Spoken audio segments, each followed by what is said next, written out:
In Season 1 of Wednesday, we had a few different villains appearing on screen. We had Tyler as the Hyde, which was the arc that was focused on mystery. We had Miss Thornhill in disguise as Laurel Gates, who was the puppeteer of Tyler.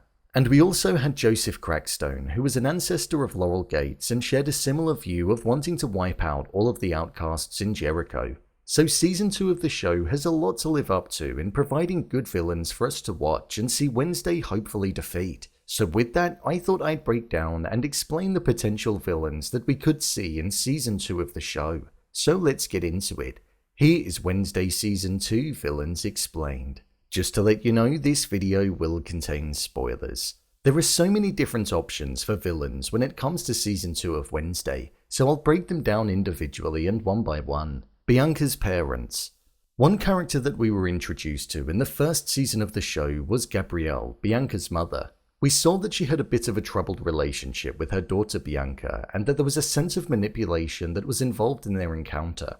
We found out that Bianca and her mother used their siren abilities in order to get Bianca into Nevermore Academy, so we know that there is already a lot at stake for Bianca as she's a good, valued student, but her place was built upon somebody giving it to her whilst under her control. So I feel we could see this information come out, especially with Gabrielle threatening to expose the secret if she didn't return with her. Bianca's mother spoke of a cult-like group that she was a part of and her husband and Bianca's stepfather Gideon was the leader of. It disguises itself as a self-help program, when in reality that's not the case.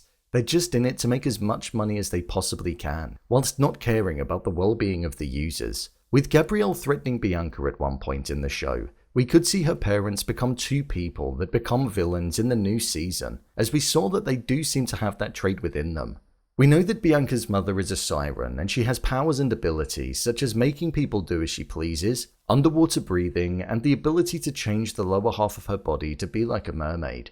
With more and more people adopting the morning song program within the town of Jericho, we could see their powers maybe going through the program, which would ultimately mean that more and more people could become part of the morning song cult, where they could go on to have a bad influence on a large number of people. I feel we could also find out about Bianca's biological father. Maybe he's out there somewhere, or maybe Bianca and Gideon were behind something sinister, but I think both of these characters will be involved in some capacity in an evil way in the new season. Tyler's mother.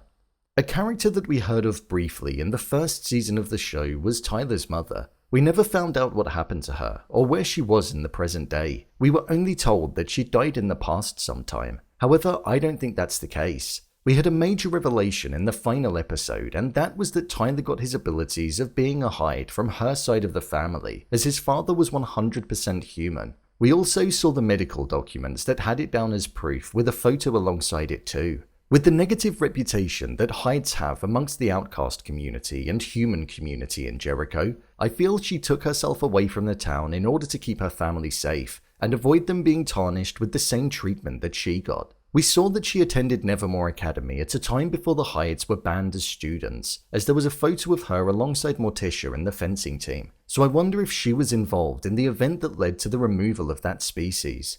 We've heard enough about Tyler's mother in Season 1 of the show for it to feel like it's worth some kind of appearance in the new season, and with Tyler escaping the authorities in the final moment of the first season, he's not going to be able to go back to Jericho due to them being the people that he's running from, so the only alternative he may have is to go and find his mother, which could lead them to both come back and seek revenge on the people that have wronged them.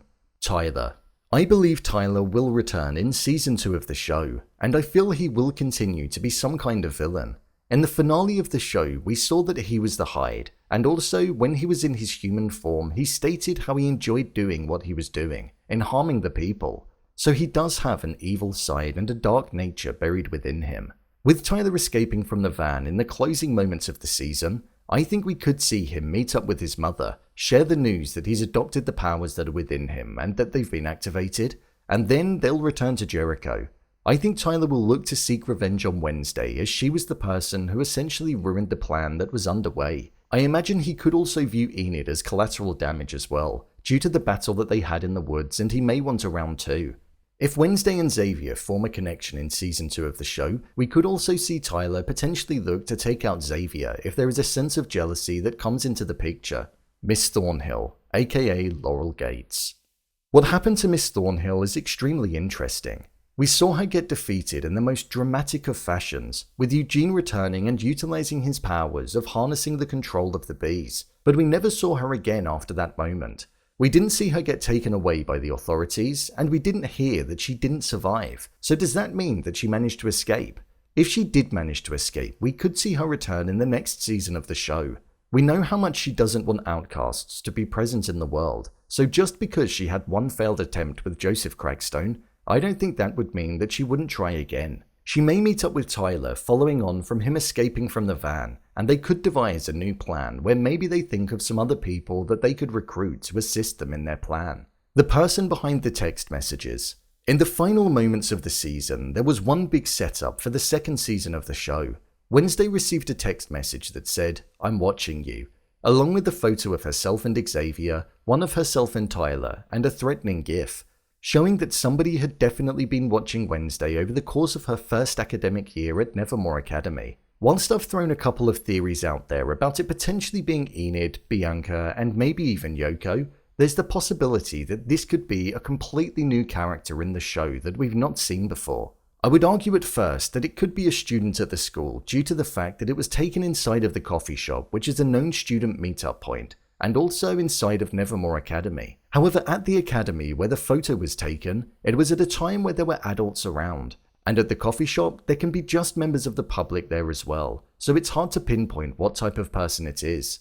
However, I think it could be a student that we've not been introduced to that has a set of powers and abilities, and they'll most likely look to take out Wednesday. Maybe they knew Tyler and are angry at the fact that she got him taken away. I feel this villain will be one that runs through to the end of season 2, where there'll be a big reveal and then a final battle. I'm interested to see who this character is going to be.